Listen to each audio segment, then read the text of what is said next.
Chers frères et sœurs bien-aimés dans le Seigneur, nous assistons dans le texte que nous venons d'entendre à deux guérisons. Deux guérisons et deux performances différentes. La première, frères et sœurs, est consécutive à la foi de cette femme qui perdait le sang depuis près de 12 ans.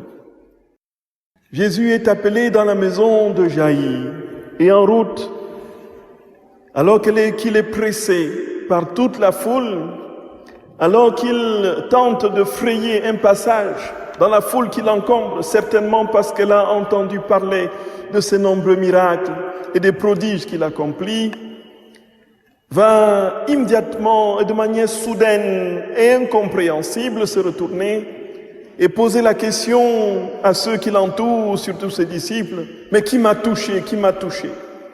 Frères et sœurs bien-aimés, à la place des disciples, nous réagirions pareil. Nous dirions, mais tu vois bien que la foule te presse, tu vois bien que tu es enserré de toutes parts. Comment peux-tu poser la question qui m'a touché? Ici, frères et sœurs bien-aimés, la grâce qui est ainsi donnée de comprendre, c'est que ce n'est pas la présence physique corporelle qui compte pour Dieu, c'est la présence de cœur, c'est la présence de l'âme. Alors que la foule est amassée pour ce qui est visible, le Seigneur perçoit l'invisible. Et cet invisible, c'est le désir ardent, une soif ardente de guérison d'une femme qui perdait son sang depuis plus de 12 ans. Et ce faisant, frères et sœurs bien-aimés, elle entend dans son cœur, et plutôt elle est motivée par l'intention de pouvoir avoir ne fût-ce que le petit bout du vêtement de notre Seigneur, non pas en morceaux détachés, mais qu'elle puisse simplement toucher. Et une fois qu'elle opère ce petit geste infinitésimal et insignifiant au cœur d'une cohorte de personnes qui enseignent notre Seigneur, Jésus sent qu'une force sort de lui. Voici, frères et sœurs bien-aimés, ce qui permet à l'âme de vider Dieu et de se le remplir. L'âme peut se remplir de Dieu par le simple geste, un simple geste insignifiant. Mais que porte ce simple geste du toucher, frères et sœurs d'amour? Ce simple geste du toucher porte toute la foi de cette femme dévorée d'amour pour le Seigneur, certainement puisqu'elle a compris que ce qu'il fallait était tout simplement de l'aimer et d'avoir la foi. Mais aussi portée par cette souffrance stridente qu'elle porte depuis plus de 12 ans et dont elle veut s'en départir à tout prix. Et voilà, frères et sœurs bien-aimés, la grâce qui nous est donnée de comprendre que la foi déplace Dieu. La foi fait sortir Dieu de là où il est pour nous l'introduire en nous. C'est pourquoi notre Seigneur peut dire par ailleurs à une âme, la foi c'est Dieu. Nous sommes ici au cœur de ce que nous avons compris dans la tempête, dans le bateau empêtré dans les tempêtes la dernière fois. Jésus, frères et sœurs bien-aimés, attend tout simplement que notre cœur se tourne vers lui et crie, j'ai soif, et crie, Seigneur, viens à mon aide, et crie, Seigneur, laisse-moi toucher le pan de ton manteau. Accorde-moi la grâce de ne vivre que pour te désirer. C'est le désir ardent, la soif ardente de guérison d'une part, portée par l'amour dévorant de notre Seigneur en cette femme qui lui a obtenu la guérison. Et nous voyons, frères et sœurs, tout ce que nous pouvons entendre et des saints lorsqu'ils parlent de cette grâce de communion avec Dieu qui passe par la prière. Le simple toucher de la femme était sa prière. Elle touchait le manteau de Dieu dans un désir ardent de guérison. C'était sa prière. Elle disait, Seigneur, je t'en supplie mon geste est certes insignifiant aux yeux de tout ce qu'on peut voir et comprendre, mais au fond de moi, je sais que c'est la prière la plus forte que je puisse t'adresser. Nous voyons que tout est une question d'intention. Tout est une question de désir.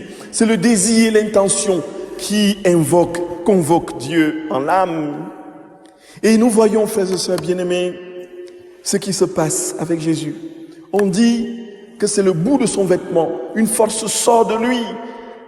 Comment se fait-il qu'elle reçoit la guérison? C'est tout simplement parce que Dieu est entré en elle. Dieu est sorti de Dieu pour entrer en elle. Et elle a obtenu la guérison à partir d'un bout de vêtement. Il est dit dans Actes au chapitre 19 du verset 12 que Saint Paul réalisait de très très grands miracles et qu'il faisait tellement de miracles que les bouts de vêtements on l'appliquait aux malades et les malades étaient guéris. Et c'est ce qui aujourd'hui nous donne la compréhension du mystère des reliques au cœur de nos églises. Les reliques des saints qui font des miracles. Frères et sœurs bien-aimés, comment comprendre cette vérité dans l'optique de la divine volonté? C'est tout simplement parce que tout ce qui est Dieu traverse ses attributs. Non seulement ses attributs, mais traverse tout ce qu'il touche. Tout ce que Dieu touche, Dieu sort de là. Dieu sort de tout ce qu'il touche. Quand Dieu passe, frères et sœurs bien-aimés, quel que soit ce qu'il touche, il produit Dieu. Cela veut dire, frères et sœurs bien-aimés, que Dieu est dans tout ce qu'il est. Jésus était dans tout ce qu'il était. Le vêtement qui touchait son corps produisait des vies divines, produisait des guérisons, produisait des miracles, produisait tout simplement parce que son être tout entier transformait sa divinité, manifestait pleinement, transverbérait son humanité et donc se répercutait y compris sur son vêtement. Et nous, frères et sœurs bien-aimés, qui cherchons à nous unir au Seigneur, qui cherchons à être tout à lui, comprenons que Dieu veut que nous soyons tout entiers à lui, non pas à 90% ou à 95% ou même pas à 99%. Il veut que nous soyons tout à lui, corps, esprit, âme, cœur, mémoire, volonté, intelligence, tout ce que nous pouvons imaginer des instances de la personne doivent être à lui. Et donc, si nous sommes tout à lui, tout ce qui jaillira de nous sera Dieu, et même nos vêtements seront imbibés de Dieu. Voilà la grâce des reliques, frères et sœurs bien-aimés. Voilà la grâce des reliques. Et voilà comment cette femme a reçu la guérison. Voilà la foi qui convoque Dieu, et Dieu qui se donne tout entier dans ce qu'il est. Il s'ensuit que le Seigneur ne nous veut pas à moitié. Il veut que nous soyons tout à lui, immergés en lui. Quand nous sommes chrétiens, frères et sœurs bien-aimés, ce n'est pas des moitié-moitié. Nous sommes chrétiens ou nous ne sommes pas chrétiens. C'est pile ou face. C'est radical. Et la radicalité est dans la plénitude de la vie de Dieu. Cette plénitude de la vie de Dieu, frères et sœurs bien-aimés, nous la demandons par la foi. La foi. Nous touchons Dieu par la foi. Nous réalisons Dieu par la foi. Permettez-moi un terme choquant, frères et sœurs bien-aimés. Ça va vous choquer. Nous fabriquons Dieu par la foi. Nous invitons Dieu par la foi. Frères et sœurs bien-aimés, frères et sœurs bien-aimés, aimons le Seigneur. Voilà le secret de cette femme. Et naturellement, quand Jésus arrive chez Jaïr, le chef de synagogue, sa parole, qui est lui-même, de nouveau sort de lui, Talitha koum. Je n'ai pas besoin de démonstration. Je te dis, lève-toi. Je te dis, lève-toi. Je n'ai pas besoin de cinéma. Ma parole suffit, puisque ma parole, la parole qui jaillit de ma bouche, c'est moi-même. Et alors, elle produit ce que je suis. Elle apporte consolation, guérison. Croyons, frères et sœurs bien-aimés, que spirituellement, quelles que soient les situations de mort que nous pouvons traverser, quelles que soient même au cours de notre vie toutes les épreuves que nous pouvons endurer, quels que soient les dédales d'une existence marquée par la souffrance et les larmes, Jésus, par sa parole, nous restaure. Par sa parole, nous reconstitue. Par sa parole, nous redonne vie. Par sa parole, se donne à nous-mêmes, se donne lui-même à nous. Par sa parole, s'imprègne totalement de nous.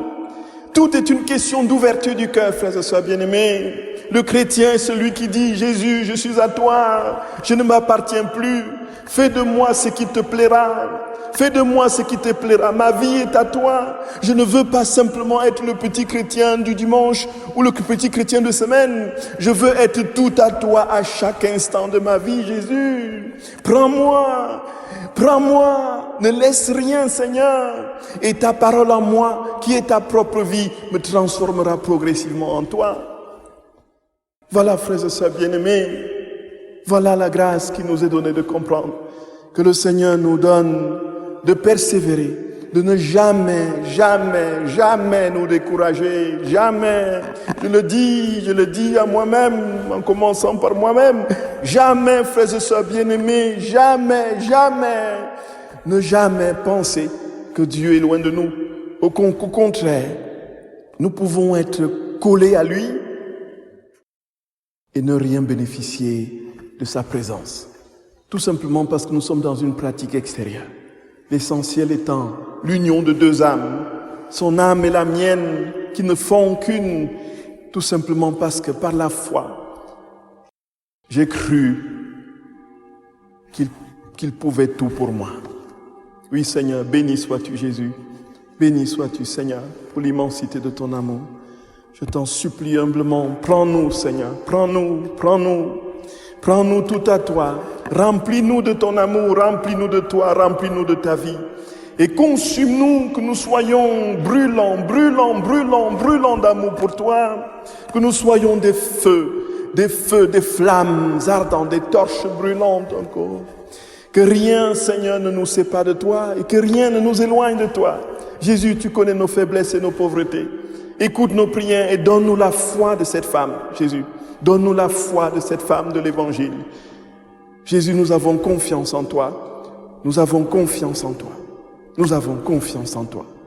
Amen.